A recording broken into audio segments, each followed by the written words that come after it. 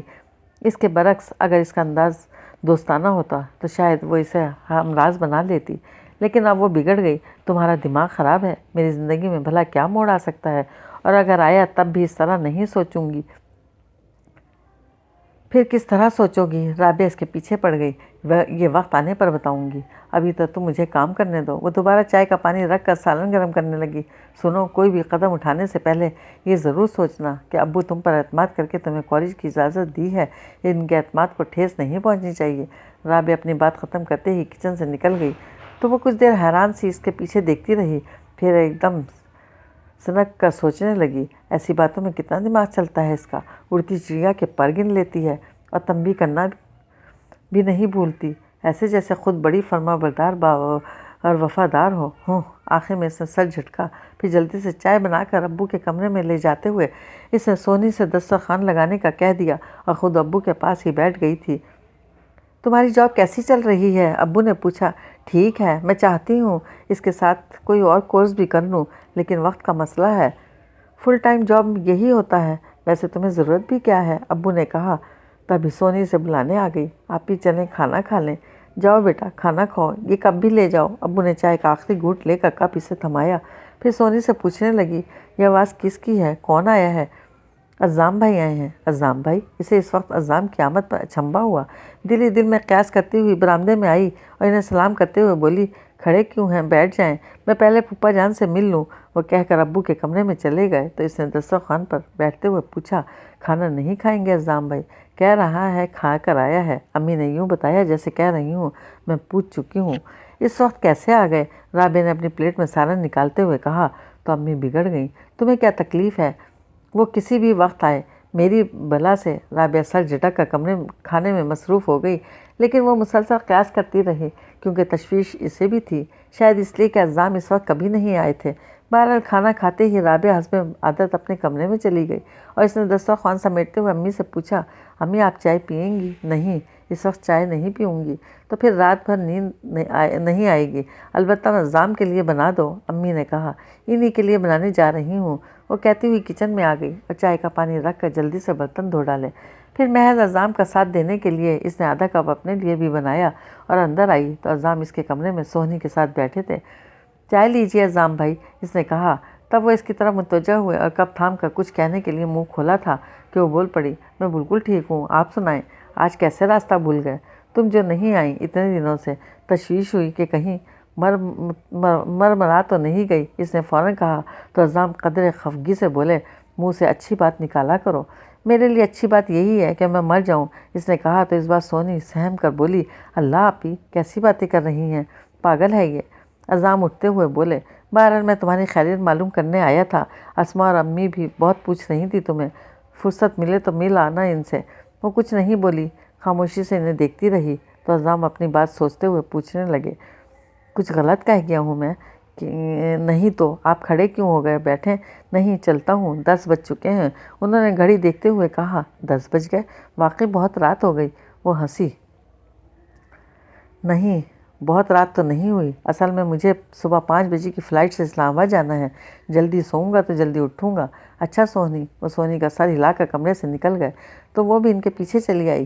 اسلام آباد کس سلسلے میں جا رہے ہیں؟ آفیشیل ٹور ہے۔ کیوں؟ انہوں نے یوں دیکھا جیسے پوچھ رہے ہوں تمہیں کوئی کام ہے؟ یوں ہی پوچھ رہی ہوں، کتنے دنوں میں آئیں گے؟ اس نے بظاہر سرسری انداز میں پوچھا۔ 3-4 دن یا زیادہ سے زیادہ 1 ہفتہ۔ تم اگر اتنے دن صبر نہیں کر سکتی تو جو کہنا ہے ابھی کہہ ڈالو۔ انہوں نے چلتے چلتے اچانک رک کر اسے دیکھا تو وہ روٹھے لہجے میں بولی، جی نہیں، مجھے آپ سے کچھ نہیں کہنا، ابھی نہ آئندہ کبھی۔ اچھا؟ وہ ذرا سا مسکرائے۔ ہاں، میں نے سوچ لیا ہے کہ آپ سے کچھ نہیں کہوں گی، البتہ ایک بات ضرور پوچھوں گی۔ کیا؟ ابھی نہیں، پھر کبھی، اس نے کہا تو کچھ دیر اسے دیکھتے رہے، پھر خدا حافظ کہہ کر باہر نکل گئے۔ وہ گیٹ بند کر کے واپس اپنے کمرے میں آئی تو اپنی جگہ پر رابعہ کو لیٹے دیکھ کر قصداً حیرت کا اظہار کرتے ہوئے بولی، ہیں تم جاگ رہی ہو؟ چھوڑ آئی ہیں عزام بھائی کو؟ رابعہ اس کی حیرت نظر انداز کر گئی تو اس نے بھی کوئی جواب نہیں دیا اور وارڈروب کھول کر صبح کے لیے کپڑے نکالنے لگی۔ کچھ پتہ چلا کیوں آئے تھے؟ رابعہ پتہ نہیں خود متجسس تھی یا محض اسے تنگ کرنا مقصد تھا، وہ فوراً کچھ نہیں بولی، کپڑے نکال کر وارڈ روم بند کی، پھر استری کا پلگ لگا کر کہنے لگی، تم فضول باتیں صرف اس لیے کرتی ہو کیونکہ تم کچھ کر نہیں سکتی۔ میری مانو صبح سے اخبار میں ضرورت ہے کر اشتہار دیکھنا شروع کرو، مجھے کوئی شوق نہیں ہے۔ رابعہ نخوت سے بولی تھی، شوق تو مجھے بھی نہیں ہے لیکن میں جاب کر رہی ہوں، اس نے زور دے کر کہا تو رابعہ اسی انداز میں بولی، تم کر سکتی ہو، تم کیوں نہیں کر سکتی؟ بس نہیں کر سکتی، اور تم کیوں مجھے فورس کر رہی ہو؟ رابعہ چڑ کر بولی، میں فورس نہیں کر رہی، تمہارے بھلے کو کہہ رہی ہوں، گھر میں جو بیکار پڑے رہنے سے بہتر ہے کچھ کر لو، جاب نہ صحیح کوئی کورس، کوکنگ یا پینٹنگ وغیرہ، اس سے تمہارا ذہن فریش رہے گا۔ اس نے دھیرج سے سمجھانے کی کوشش کی، لیکن وہ رابعہ ہی کیا جو سمجھ جائے، گردن اکڑا کر بولی، میرا ذہن ایسے ہی فریش رہتا ہے۔ اس نے مزید کوشش کا ارادہ ترک کر کے خاموشی اختیار کر لی تھی۔ اس نے اپنی سیٹ پر بیٹھتے ہی بے اختیار گلاس وال سے ادھر دیکھا اور شہریار آفندی کو موجود نہ پا کر قدرے مطمئن ہو گئی، پھر نادرہ کو متوجہ کر کے بولی، سنو آج میں تمہارے ساتھ جاؤں گی بھابھی سے ملنے۔ نادرہ استہزائیہ ہنسی، جس سے وہ جزبز سی ہو کر بولی، ہاں بہت دنوں سے بھیا نہیں آئے، امی پریشان ہو رہی تھی۔ یار تمہارے بھیا کو خود احساس نہیں ہے، گھر الگ لینے سے رشتے ناتے تو نہیں ٹوٹ جاتے، ان کی بیوی بے شک تم لوگوں سے نہ ملے لیکن انہیں تو خیال کرنا چاہیے۔ نادرہ نے تعصب سے کہا، کرتے ہیں، میرا مطلب ہے بھیا خیال کرتے ہیں، ادھر پتہ نہیں کیا بات ہے، کچھ دنوں سے نہیں آئے، جب ہی تو امی پریشان ہو رہی ہیں۔ وہ خود لاکھ بھیا کی بے حسی سے شاکی سہی، لیکن کسی اور کا ٹوکنا اسے اچھا نہیں لگتا تھا، لیکن نادرہ چونکہ راحیلہ کو دیکھنے کے ساتھ اس کی باتیں بھی سن چکی تھی، اس لیے وہ اس سے کچھ چھپا بھی نہیں سکتی تھی۔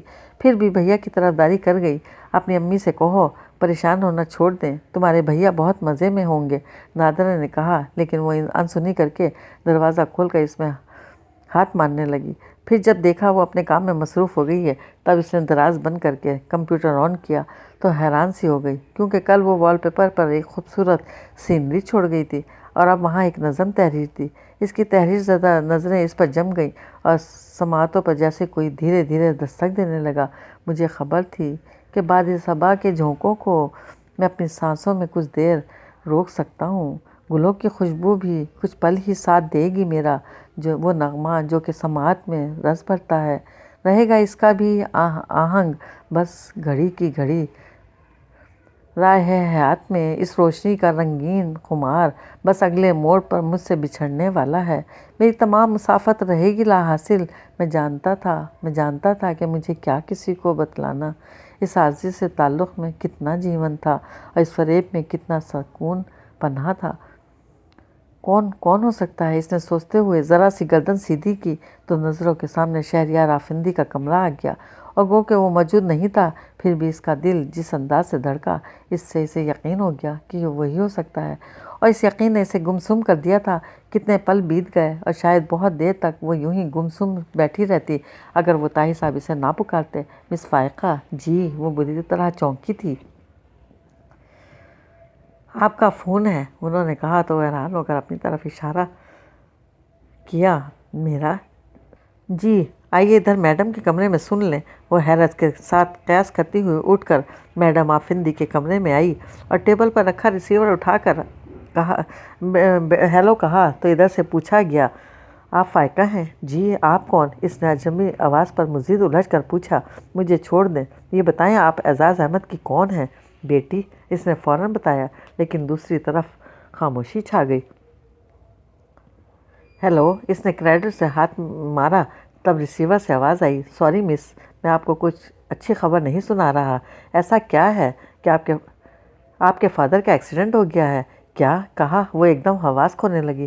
پلیز خود پر کنٹرول رکھیں، آپ کے فادر یہاں جناح ہاسپٹل میں ہیں، آپ فوراً آ جائیں، یا ایسا کریں۔ وہ جانے کیا کہنا جا رہا تھا، اس نے سنا ہی نہیں، ریسیور رکھ کر ادھر ادھر دیکھا۔ بیگم آفندی ابھی تک نہیں آئی تھی اور طاہر صاحب ایک طرف کھڑے تھے۔ وہ میڈم، اس نے طاہر صاحب کو دیکھتے ہوئے بس اس قدر کہا، وہ شہریار کو سی آف کرنے گئی ہیں، شہریار آج لندن جا رہا ہے۔ طاہر صاحب نے بتا کر پوچھا، خیریت کیا ہوا؟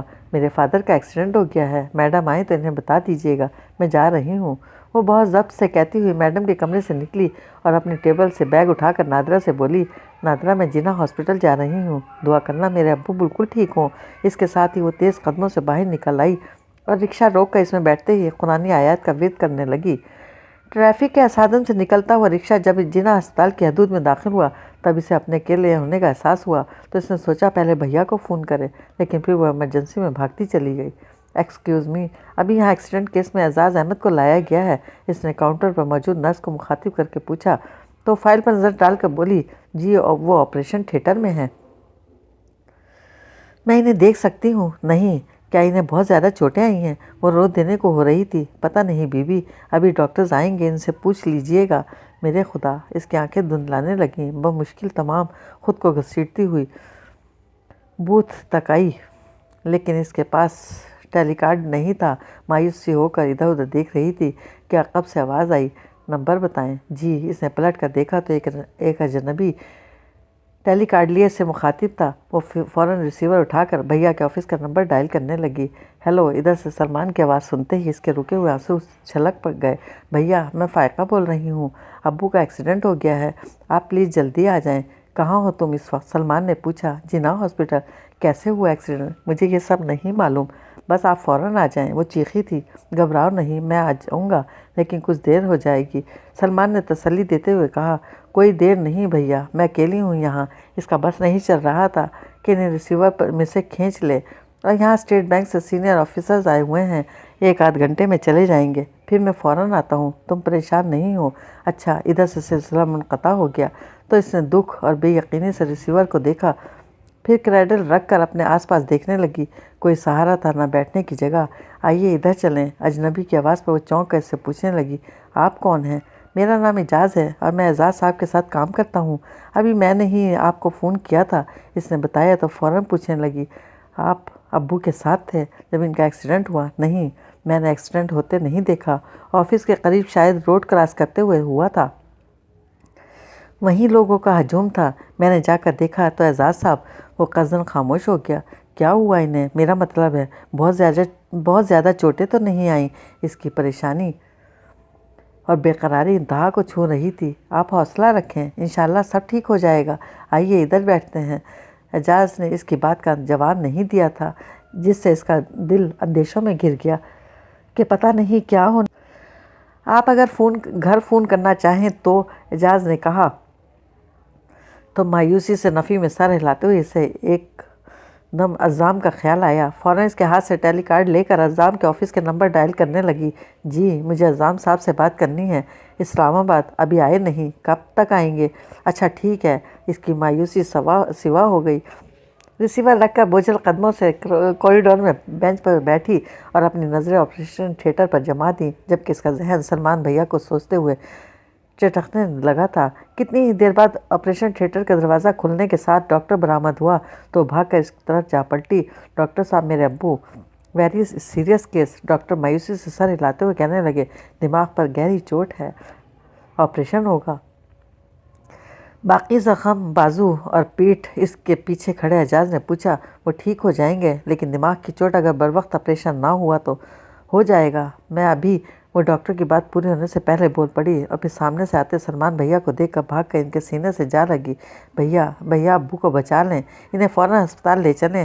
ہاں صبر کرو، مجھے ابو کو دیکھنے دو۔ سلمان نے اسے خود سے الگ کیا، پھر ڈاکٹر کے ساتھ آپریشن تھیٹر میں چلے گئے۔ وہ بھی ان کے پیچھے جانا چاہتی تھی، لیکن اس کی ہمت نہیں ہوئی، دوسرے اعجاز نے بھی اس کا راستہ روک دیا تھا۔ کچھ دیر بعد سلمان واپس آئے تو اس کا چہرہ اترا ہوا تھا، اس کی ایک طرف لے جا کر کہنے لگے، آپریشن پر بہت خرچہ آ جائے گا، ابو کی زندگی سے بڑھ کر کچھ نہیں بھیا، بس آپ انہیں لے چلیں۔ وہ مچل کر بولی، ایسے کیسے لے جائیں؟ کچھ انتظام ہو تب تو۔ انہوں نے کہا تو فوراً بولی، میں کرتی ہوں انتظام، امی کے پاس بھی جمع پونجی ہوگی، آپ ابو کو لے جائیں، میں پیسے لے کر وہیں آغا خان ہسپتال پہنچتی ہوں۔ ٹھیک ہے، تم جاؤ، سلمان نے کہا تو اس نے مزید ایک لمحہ ضائع نہیں کیا اور بھاگ کر باہر نکلی۔ اس نے بہت چاہا کہ امی کے سامنے معمولی چوٹوں کا ذکر کرے، لیکن انہیں دیکھتے ہی اس کے ضبط کے بندھن ٹوٹ گئے۔ ان سے لپٹ کر جو رونا شروع کیا تو امی کے ساتھ رابعہ بھی پریشان ہو گئی۔ کچھ بتاؤ تو، ہوا کیا ہے؟ آخر رابعہ نے چیخ کر کہا اور اسے کھینچ کر امی سے الگ کیا۔ تو وہ ہچکیوں کے درمیان بولی، ابو کا ایکسیڈنٹ ہو گیا ہے۔ ہائے، امی وہیں ڈھہ گئیں؟ کب، کہاں، کیسے؟ تمہیں کیسے پتہ چلا؟ رابعہ سے جھنجھوڑنے لگی۔ اور ابو ہیں کہاں؟ ہاسپٹل میں۔ وہ امی کے گرنے سے سنبھل کر بولی، پہلے امی کو اٹھاؤ۔ رابعہ نے امی کا ہاتھ پکڑ کر اٹھایا، پھر انہیں تخت پر بٹھاتی ہوئی بولی، حوصلہ رکھیں، یہ تو ایسے ہی پاگل ہے۔ کہاں ہیں تمہارے ابو؟ امی نے اس سے پوچھا۔ ہاسپٹل میں، سلمان بھیا ان کے پاس ہیں، بس آپ جلدی سے پیسے نکالیں، اس وقت جتنے آپ کے پاس ہیں سب دے دیجئے۔ اس نے کہا تو امی فوراً اٹھ کر اندر چلی گئیں۔ بیٹھو۔ رابعہ نے اس کے کندھے پر دباؤ ڈال کر بٹھایا، پھر اس کے لیے پانی لے آئی تھی۔ اس نے ایک سانس میں گلاس خالی کیا، پھر آہستہ آواز میں رابعہ سے بولی، بہت سیریس کنڈیشن ہے ابو کی، بھیا انہیں اسپتال لے گئے ہیں، میں پیسہ لے کر وہیں جاؤں گی، میں تمہارے ساتھ چلتی ہوں۔ رابعہ نے فوراً کہا، نہیں، تم یہاں امی کا خیال رکھو، امی اکیلی ہیں، سونی اور عثمان آ جائیں پھر بے شک تم آ جانا۔ وہ کہتی ہوئی اٹھ کھڑی ہوئی اور اندر جانے لگی کہ امی آ گئیں، یہ 20,000 ہیں۔ امی نے رومال میں لپٹی اپنی جمع پونجی اس کی طرف بڑھائی تو وہ مایوسی سے بولی، بس۔ پھر امی کے چہرے پر نظر پڑی تو فوراً بولی، کافی ہیں، اچھا میں چلتی ہوں۔ رکو، میں بھی چلوں گی، امی نے کہا تو رابعہ کو دیکھنے لگی۔ آپ کہاں جائیں گی؟ میرا مطلب ہے خواہ مخواہ پریشان ہوں گی، تم جاؤ فائقہ۔ رابعہ اشارہ کیا تو وہ جلدی سے باہر نکل آئی۔ اسپتال میں سلمان اس کے منتظر تھے، اسے دیکھتے ہی لپک کر آئے۔ کتنا انتظام ہوا؟ 20,000 اس نے بتایا تو وہ چھل کر بولے، 20,000 یہ تو بہت کم ہے، 30,000 تو فوراً جمع کرانے ہیں، اس کے بعد جو ابھی ڈاکٹر دواؤں کے پرچے تھمانے شروع کریں گے وہ، اور آپریشن تھیٹر کی فیس الگ۔ تو بھیا آپ، میں کیا کروں؟ ابھی 4 دن پہلے راحلہ کی سالگرہ تھی، اس پر میں نے اتنا خرچہ کر دیا، تمہیں کیا پتا کہ یہ۔ وہ جھنجھلاتے ہوئے پلٹ کر راہداری میں مڑ گئے تو وہ بس چند قدم ان کے پیچھے چل سکی تھی۔ نڈھال سی بینچ پر بٹھائی گئی اور انگلیوں سے پیشانی تھام کر سوچنے لگی کہ اب وہ کیا کرے، کس کے پاس جائے؟ عزام بھیا، عزام بھائی، اس کے ہر دھڑکن پکارنے لگی تھی۔ نہیں ہیں عزام بھائی یہاں، اس نے اپنے دل کو ڈانٹا تھا۔ تبھی سلمان آ گئے۔ دیکھو، ابھی میں نے 20,000 جمع کرائے ہیں، یہ باقی کچھ دواؤں کے لیے رکھ لیے ہیں، راحلہ کے پاس جاؤ، لیکن اس کے پاس بھی گھر کے خرچے کے 3-4 ہزار ہی ہوں گے، جبکہ مزید 50-60 ہزار کی ضرورت ہے۔ 50,000؟ اس کی آنکھیں پوری کھل گئیں۔ شاید اس سے بھی زیادہ۔ سلمان اٹھ کر ٹہلنے لگے، شاید سوچ رہے تھے کہ کس سے رابطہ کریں۔ اس کی نظر سلمان کے ساتھ ساتھ ادھر ادھر بھٹکتی ہوئی اچانک ایک نقطے پر ٹھہر گئیں، پھر وہ ایک جھٹکے سے اٹھ کھڑی ہوئی۔ بھیا، میں ابھی اپنی میڈم سے بات کرتی ہوں، شاید وہ اتنی رقم ایڈوانس میں دے دیں۔ شاید، سلمان نے سوچتے ہوئے انداز میں کہا تو وہ فوراً بولی، کوشش کرنے میں کیا حرج ہے؟ کر دیکھو۔ سلمان کے سینے سے گہری سانس خارج ہوئی تھی۔ ٹھیک ہے، میں جا رہی ہوں۔ اور پھر اسی تیزی سے نکلی تھی اور تمام راستہ دعا کرتی رہی کہ اللہ بیگم آفندی کے دل میں رحم ڈالے اور وہ بغیر کسی پرس و پیش کے اسے ایڈوانس میں اتنی رقم دے دیں۔ یا اللہ، میرے ابو کی بہت لمبی عمر ہو اور اپنے کرم سے تو ان کی ساری مشکل آسان کر دے۔ اس نے صدق دل سے دعا کرتے ہوئے بیگم آفندی کے کمرے کا دروازہ کھولا تھا۔ میں آئی کم ان؟ یس، بیگم آفندی نے اپنی مصروفیات ترک کیے بغیر کہا، پھر ایک دم چونک کر اسے دیکھتی ہوئی بولی، تم کیسے آئیں؟ تمہارے فادر؟ میرے فادر؟ وہ بے اختیار رو پڑی۔ میڈم پلیز میری ہیلپ کریں، میرے فادر کی کنڈیشن بہت سیریس ہے، میں انہیں آغا خان اسپتال میں چھوڑ آئی ہوں، اچھا ہاسپٹل ہے، ٹھیک ہو جائیں گے تمہارے فادر۔ بیگم آفندی نے تسلی دی، دعا کریں۔ وہ ہتھیلیوں سے آنکھیں رگڑتی ہوئی بولی، انشاءاللہ۔ آؤ بیٹھو۔ بیٹھنے کا وقت نہیں ہے میڈم، میں آپ کے پاس اپنی ضرورت سے آئی ہوں، ادھر میرے فادر کا آپریشن ہو رہا ہے اور اس کے لیے مجھے پیسہ۔ اس کی زبان لڑکھڑا کر رک گئی۔ دیکھو، بیگم آفندی ایک دم سیدھی ہو گئیں اور چیئر کی بیک سے کمر ٹیک کر اسے دیکھنے لگ گئیں۔ ماما، میں نہیں جانتا یہ لڑکی کون ہے، اس کا کیا نام ہے اور یہاں کس پوسٹ پر کام کرتی ہے، میں صرف اتنا جانتا ہوں کہ اسے دیکھ کر میں خدا سے اپنے لیے بہت لمبی عمر کی دعا مانگنے لگتا ہوں، اس کا بہت خیال رکھیے گا ماما۔ میڈم، مجھے ایڈوانس میں۔ وہ بڑی آس سے دیکھنے لگی، کتنی رقم چاہیے؟ بیگم آفندی کی نظریں اس پر جم کر رہ گئی تھیں، جبکہ ذہن متحرک ہو گیا تھا۔ 50,000 اس کی نظر جھک گئی۔ 50,000 بیگم آفندی نے دہرایا، پھر کچھ دیر سوچنے کے بعد کہنے لگیں، میں تمہیں اس سے زیادہ رقم دے سکتی ہوں، لیکن میری ایک شرط ہے، مجھے آپ کی ہر شرط منظور ہے۔ وہ فوراً بولی تھی، سوچ لو۔ نہیں، مجھے کچھ بھی نہیں سوچنا، میں اپنے ابو پر اپنی جان قربان کر سکتی ہوں، اس سے بڑھ کر آپ کیا مانگیں گی؟ پلیز اپنی شرط بتائیں، اس نے عاجزی سے کہا۔ شرط بتانے میں وقت لگے گا اور تمہارے پاس ابھی وقت نہیں ہے، لو یہ پیپر سائن کر دو۔ بیگم آفندی نے سادہ پیڈ اس کے سامنے ڈال دیا اور خود دراز کھول کر اس میں سے ہزار کے نوٹ نکال کر ٹیبل پر رکھنے لگیں، جنہیں دیکھتے ہی اس نے فوراً پین اٹھایا، لیکن پھر سادہ پیپر سائن کرتے ہوئے اس کی انگلیاں کانپنے لگی تھیں۔ Be brave